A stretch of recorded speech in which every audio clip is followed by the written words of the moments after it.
I'm excited to show you what is by far the most advanced iPhone we have ever created. The launch of a new iPhone is never dull, and it's hype like this that has made Apple one of the most valuable companies in the world. Its customers are fiercely loyal. When it comes to computers and electronic gadgets, they tend to buy nothing else. And that's the thing. Their favorite brand is now widely accused of deceptive business practices, and many of those loyal customers are feeling ripped off. Tonight, Terrence McKenna meets some of the people who are attacking the Apple empire.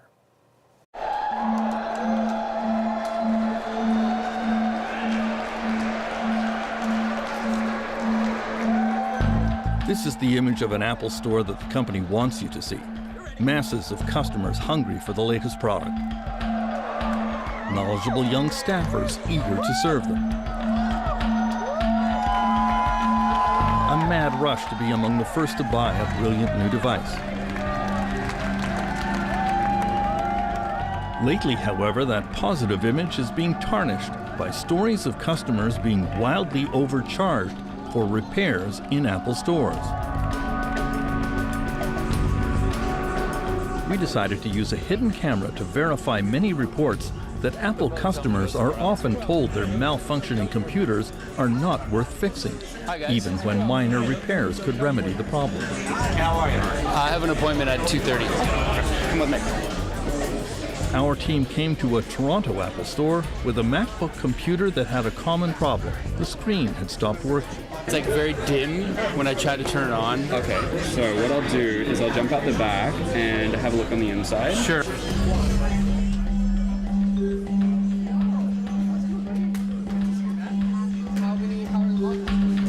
Thank you for your patience. So there's a lot of liquid that's gotten on the inside. So I took a little picture. The little red dots here, they're normally white, and it means that they've come in contact with liquid. So for it to be basically all over the whole computer, it means that something's gone through the whole thing. So with that, we'd need to be looking at replacing quite a few components. But are you sure could it be something else as well?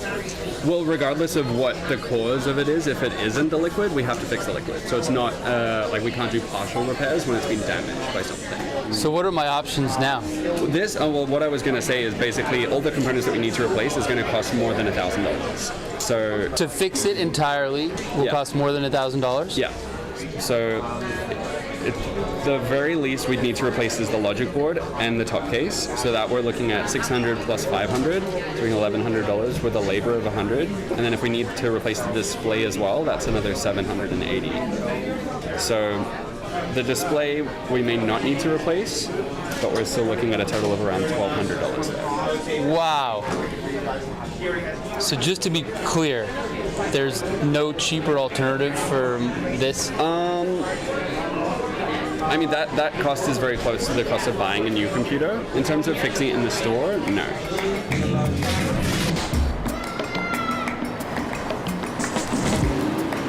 Many Apple customers have shared similar experiences, and so we decided to double-check the diagnosis. On First Avenue in Manhattan, there is a small computer repair store run by Louis Rossman. He started fixing computers in college and now makes YouTube videos teaching people how to repair complex items. Overall, Apple tries to get you to purchase a new device instead of repair your old one. His videos often draw millions of views. We brought him the computer that the Apple Store in Toronto said was not worth fixing. Have a seat.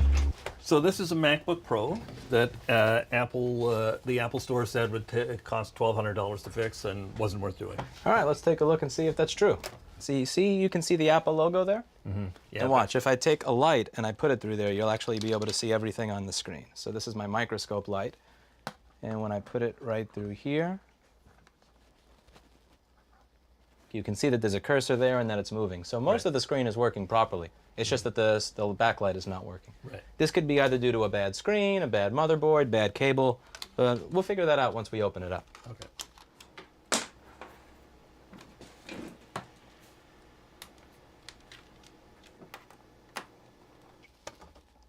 All right, so let's take a look on the inside of this. Now, this is where the screen is going to connect to the computer. Okay. So the first thing I'd want to do is examine that area of it to see what it looks like. See the pin that's sticking out? Okay. So that pin is actually most likely the pin for the backlight. And as you can see, it's probably not making contact because it's bent outwards. And I got my set of tweezers over here, and I'm just going to try to push that back into the slot and try to get it back into its groove so that when I re-plug in the connector, it'll work. At the Apple Store, they suggested this was water damage. Well, you can see that there are water indicators that have turned red, so that's why they got that idea, and they're by the battery. So this is a water indicator, and these turn red when they see liquid. However, the thing here is that these not only turn red when they see liquid, they also turn red anytime there's humidity. So if you have this in a very humid room, all of these sensors will turn even if you've never spilled liquid on the machine. All right, so let's plug this back in and hope for the best. All right, as you can see, we've got an Apple and we have a light. So it fixed. Yeah, now... That took you like 1.5 minutes? Maybe.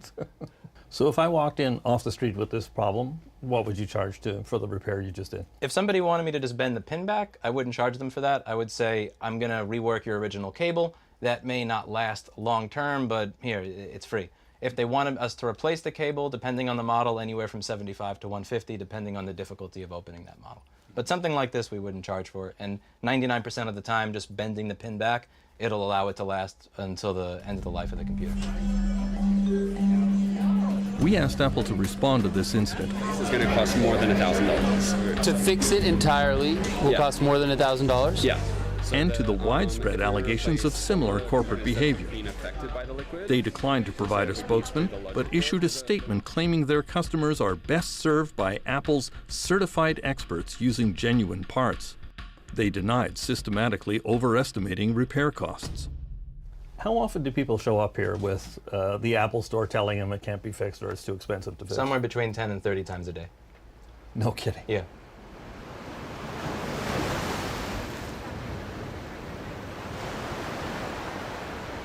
In San Luis Obispo, California, iFixit is probably the most successful third-party repair business in North America. The business tests cell phones and computers, diagnoses problems that regularly occur, and develops the tools and techniques to repair them. They sell the tools and repair manuals over the internet. iFixit has 125 employees and makes $21 million a year. The business is owned by Kyle Wiens, who is also a leading spokesman for the national Right to Repair movement. It used to be that if you bought something, you'd be able to get it fixed when you needed to. And over time, we've lost that ability, whether it's a vacuum or a television or a laptop. It's increasingly more challenging to get access to the information that you need, or for local shops to get the parts. So Right to Repair is a movement and a set of legislation that would restore that ability to fix your own stuff. How does Apple fit into that question? Apple's perspective is that they want complete control over the device from the moment that you buy it all the way through the end of life. And Right to Repair takes some of that control away from them and puts it in the hands of the owner. And that's where, for a manufacturer to say, we're making a product and we're putting it out in the world and we're going to control every aspect of what happens after the fact is complete lunacy. We asked Kyle Wiens to show us some of the tricks Apple uses to foil easy repairs, starting with non-standard screws. So this is the pentalobe screw. It's on the bottom of the MacBook Pro, and it's these little 5 points. You can see it's not like any screw that you've seen before. And it turns out that Apple invented their own screw. It's purely they want to make the devices harder for normal people to open with the tools that they already have laying around. Mm-hmm. Then Apple started gluing in batteries. This is an iPhone 8, and this is the battery, and it's glued in, and that's unfortunate. It doesn't need to be glued in. Batteries didn't used to be glued in. Was it one of those kind of pull and release Yeah, tabs? it's 3M calls them command adhesives. Right. Okay. There, and it broke. And so, there's your home button. On some Apple phones, the home button would have to be replaced if the screen cracked. And I can take the home button out. It was a cheap and easy repair, but then Apple reprogrammed the operating system to detect non-authorized home buttons, and the phone would suddenly stop working. Yeah, it would be like if you're driving your car and maybe you changed out the tires and you had aftermarket tires, and then all of a sudden Tesla pushes out a software update and your car stops driving because of those aftermarket tires. This stems from a mentality that they're the center of the universe and nobody else is doing anything with their products. Apple insists that its products are best serviced by its own staff and clearly sees unauthorized third-party repair businesses as the enemy. Louis Rossmann and iFixit have received legal threats from the company when they publish schematics or repair manual information.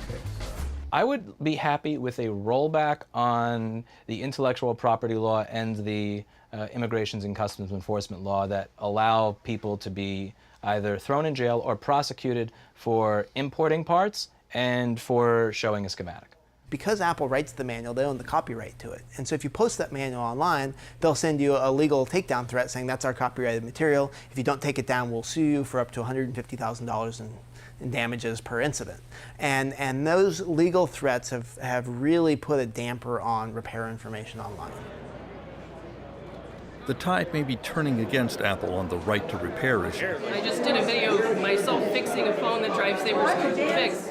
This is the New York State Legislature, where Louis Rossmann and the Right to Repair movement have set up a repair cafe to put on a show for politicians. Which one of these, 1, 2, or 3, do you think is covering up the battery connection? Probably this one. Probably that one. So far this year, 17 U.S. states have introduced right to repair legislation that would force Apple and other companies to provide repair manuals and spare parts to third-party repair businesses. I'd like Apple to change by acknowledging that if they're not willing to do certain jobs, maybe somebody else would. And to just, I'm not even asking them to extend an olive branch. I'm just asking them to, stop extending the knife.